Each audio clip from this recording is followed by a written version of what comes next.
Well, hi there, and welcome to the Film Pigs on GeekNation, your source for biased complaints about the movies and middle-aged sketch comedy for nearly 2 months. I'm your host, Steve Skelton. I'm joined by fellow film pig Todd Robert Anderson. Hiya! And special guest pig Winston Story. Howdy do. Our regular third pig, Stephen Falk, isn't with us this episode. He's in New York making TV shows. Very time-consuming. Yeah, so we hope to have him back soon. Before we get started, Todd, you had something you wanted to address, correct? I do. It's very, very important. All right, this is from the corrections department, and I deeply apologize. I screwed up a couple things in the last episode at the end. I forgot to thank Claire Kramer and Tori Mell for helping out on a sketch. They were hilarious and awesome. They're Geek Nation's own people. The Geek Nation owns them. And they have a podcast called 5x5. It's marvelous. I love it. You should listen to it. And also, the other screw-up I did was on a tagline. And we were talking about taglines at the end of the episode. And I said the tagline for Black Sheep said, in New Zealand, there are 20,000 sheep. But the tagline, which was clear on the poster behind me, it was, there are 40 million sheep in New Zealand. And I've learned since that there are actually 60 million sheep in New Zealand. And I just want to apologize to the sheep of New Zealand. I'm sorry, sheep. I don't know how many people are in New Zealand, but the numbers are a lot lower from what it's like 7 or 8 people. Anyway, I apologize. All right. Well, Todd, I'm glad you corrected that grievous error. It was very important. It was absolutely. Yeah, it was very absolutely important. Both issues were important. Absolutely. Well, everybody knows that we like to talk about the movies at the Film Pigs, and everybody also knows while we do so, we like to enjoy some popcorn. Oh, I should get some popcorn. Yeah, I can get some popcorn for you, Todd. Hey, you guys. Oh, yeah. Here you go. There we go. Oh, yeah, delicious popcorn. I love my popcorn. And talking about movies better. Popcorn. Delicious popcorn. That is fine popcorn. All right, now our first segment is called Rash Judgments. And that's where we take a look at upcoming movies and just make a, knee-jerk, biased opinion about it. And before we've even seen the movie. Yeah. So, Todd, you got a Rash Judgment for us? I got 2. Excellent. You ready? Let's do it. All right. My Rash Judgments, I'm going to start with End of Watch. It's got Jake Gyllenhaal and Michael Pena. They're cops, and they're on the run from a bunch of drug cartel guys, and the trailer's kind of crazy. There's shoot-ups and all this stuff. And it's a cop show. Yeah. And it's directed by David Ayer. Am I getting that right? I don't know. He did Harsh Times. He did Street Kings. Street Kings. That's what Street Kings. And I think those are kind of fun street copy movies. And I'm a sucker for street cop movies. The only concern I have is the trailer's so frenetic and it kind of looks like found footage or something, and I'm worried it might be too shaky for me because I'm old and I throw up. But I'm going to go see it because I love cop shows. The other Rash Judgment I got is a movie called The Trouble with the Curve, and it's about Clint Eastwood. He's an old guy and he's cranky. It's a new thing for he plays it. He's stretching himself. Yeah. He's an old cranky guy and he can't see, but he's a scout, and so he takes his daughter Amy Adams with him, and they hang out with Justin Timberlake. And the trailer's kind of saccharine sweet and cliche riddled, and it's not really up my alley. But if you're the kind of person who likes that kind of corporate sap and you like to cry, why not? And also, if you're a Matt Lillard completionist, you're going to have to go see it. Myself, I'm probably just going to stay home and talk to a chair. All right, well, thanks for that, Todd. Hey, my pleasure. Excellent Rash Judgments. Now, Winston, you've got a Rash Judgment for us, do you not? Yeah, I do. I have a good one. All right, let's hear it. Yeah, right now? Yeah, right now. All right, let's do it. All right, then. The Rash Judgment I am giving is The House at the End of the Street, starring Jennifer Lawrence of Hunger Games fame. The tagline for the film is, "Fear reaches out for the girl next door." That's it? That's the tagline? Yeah, it really sucks. And that alone. But she is Hollywood's, quintessential girl next door. I actually like Jennifer Lawrence. Yeah, I do too. And I think that's what really saves this from being your obvious run-of-the-mill. I mean, it was a book, and, she's in like this tank top quite a bit. Oh, well, that's I love tank tops. Point. Yeah, and she has the roundest, most luminous face in Hollywood. It's luminous? It's kind of luminous. She has like this luminous, kind of glowy quality, but like a really round face. And her name is Lawrence? Yes. Jennifer? Yes. Does But your she- wife she know pals- that you want to bang Jennifer Lawrence? You know, it's not so much that. It's really, I'm just kind of intrigued with how the camera really loves such a round face. Anyway, guys, the film I think is worth seeing, despite the weird title and all that, and the tagline. I say, see it, and you'll be happy and entertained. All right, well, great. Thanks, Winston. Now Thanks we for that know, rash how to judgment. feel about that PG-13 horror Hey, picture. you know, you guys, I have a rash judgment of my own. Do you want to hear it? Get out of here. Yeah, give it to us. All right, let's do it. Give it. Give it. Carl Urban is Judge Dredd. Repeat, Carl Urban is Judge Dredd. My rash judgment is for Dredd 3D.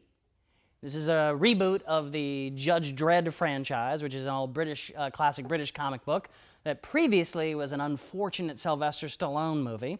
Now starring Carl Urban from Carl Urban! from Star Trek as Dr. McCoy, Pathfinder, a bunch of other Doom, a bunch of other genre pictures. I'm a fan of the Herb, so I'm a little excited about this movie. Lena Headey is also in it, who is also, I think, a really strong genre actor. Terminator, Sarah Connor Chronicles, Game of Thrones is what she's in now, and so them going head to head, I think, could be a lot of fun. Really, the movie had me at rated R and 98 minutes. So you're looking for big, dumb, ultra-violent fun. Big, dumb, rated R comic book fun. Right. That's what I'm Not hopeful to for. turn the brain off Yeah. and have a good time Exactly. with Carl Urban. Exactly. So that's, God damn. I've guarded excitement for this. I'm buying a ticket. Sounds like fun. Yeah, I'm gonna go. So that's my rash judgment. I love Carl Urban. I do too. I'm I love that very guy. excited. Fan. You know, I mean, it's guarded excitement, but I'm hoping it's at least going to be fun. You know? Yeah. You know? I saw Doom because of Carl Urban. That's how much I like Yeah. Carl Urban. All right. Well, next up, we've got a master class to teach you guys some of the tips and tricks and skills you need to make a blockbuster movie. Let's take a look at it, all right? Let's look. Welcome to the Film Pigs Masterclass on the importance of reaction shots in acting. Now, movies are a visual medium, so it's important that actors give visual cues to the audience so they know what they're supposed to be feeling, hence the reaction shot. So first, let's take a look at a scene with only one reaction shot at the very end. I never told anybody this before, but I once killed a man. It happened just after I got out of prison. That time spent in the joint made me cold-hearted. My wife left me. I never saw her or the kids ever again. And just after I got out, I found myself in this little diner just trying to eat some pie. Blueberry. Well, the local sheriff didn't take too kindly to drifters, so I choked him to death with his own nightstick. I've been on the run ever since. It's funny. You kind of remind me of that sheriff.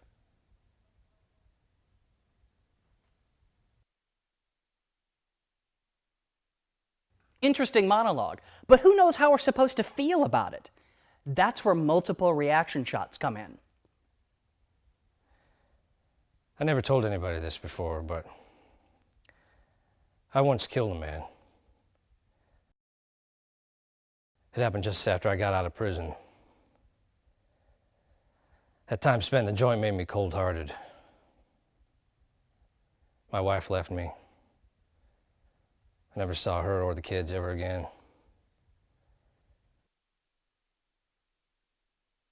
And just after I got out, I found myself in this little diner just trying to eat some pie. Blueberry. Well, the local sheriff didn't take too kindly to drifters, so I choked him to death with his own nightstick. I've been on the run ever since. It's funny. You kind of remind me of that sheriff.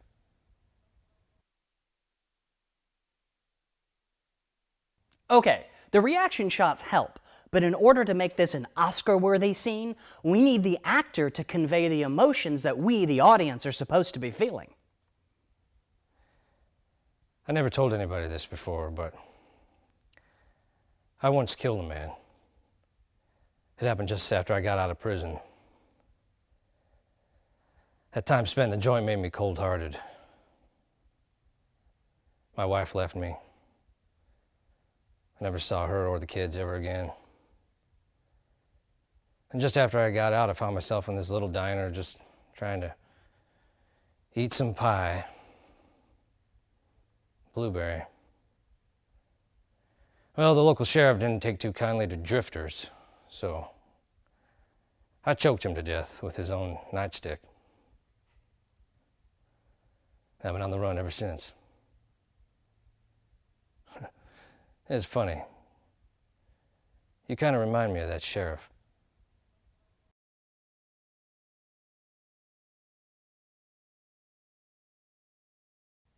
And that's the importance of reaction shots in acting.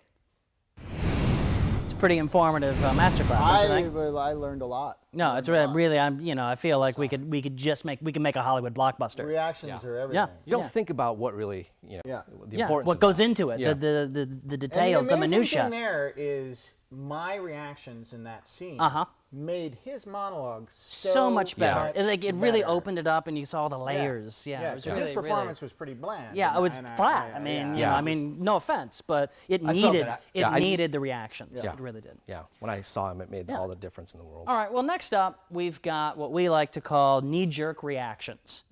And this is where we go see a movie, and unlike a critic who might think about it, do some research, put some thought into their criticisms, we kind of just, I don't know, make a rash judgment about it and record it. So, Todd, you had a knee-jerk reaction this episode, didn't you? I did. I saw a movie. All right. It was, let's see. Let's look at let's it. go to tape. All right, I just got out of Paul Anderson's new movie. Wasn't what I expected. I expected a movie starring the great Philip Seymour Hoffman and Joaquin Phoenix back after a couple years of weirdness. And I thought it was going to be about some religious cult being born or something, but it's not that. It's got that actress Millipede Jehovah's Stunts, and she wears this all leather outfit and looks like some kind of femdom queen, and she has to go into this underwater Epcot Center deal that's filled with monsters, and Michelle Rodriguez runs around a lot. I don't know. It wasn't what I expected from Paul Anderson. It's a real departure from his usual stuff. It wasn't as thematically rich as his movies normally are, and not quite as intellectually challenging. But, you know, a lot of gunfire, CG action. Could have been worse. Just not what I expected from Paul Anderson. I'm really confused. Really confused. I think maybe I'm suffering from some kind of depression.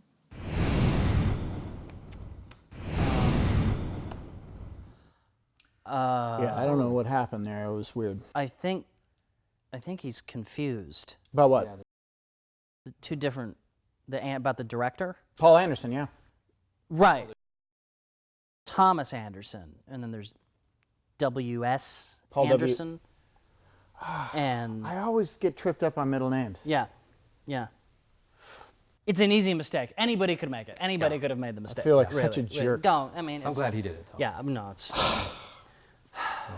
Well, let's wrap things up. happens. Let's wrap things up, and with a little segment that we like to call "Hey Pigs, how you doing?" Where we just kind of chit chat a little bit and get to know the pigs a little bit better. Like, hey Todd, how you doing?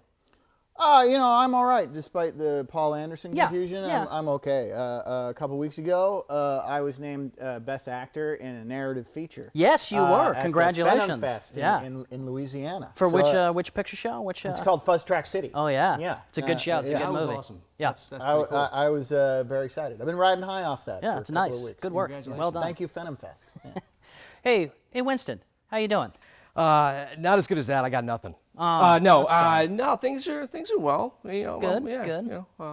That's about it. I got my health. Would you feel better if we named you Best Actor of this episode of the Film Picks? Yeah. Could you please? You're the best actor. Best actor. Thank you. Best actor. Best Thank you, actor. GeekNation. So good. Yeah. So good. Love Yeah. your work. So.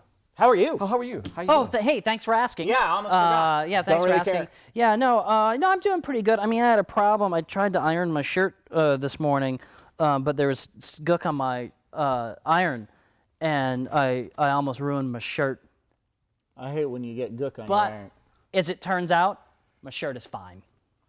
Congratulations. How'd you Here's avoid to the your staining? So yeah, no, I was careful. I was careful. So I think that's it. That's the show, everybody. Thanks for watching. We'll see you next time on the Film Pigs on Geek Nation. Don't forget your popcorn. We don't. Although sometimes our popcorn makes me forget things. Yeah, I fall down a lot after I have some popcorn. I get a little dizzy after my popcorn.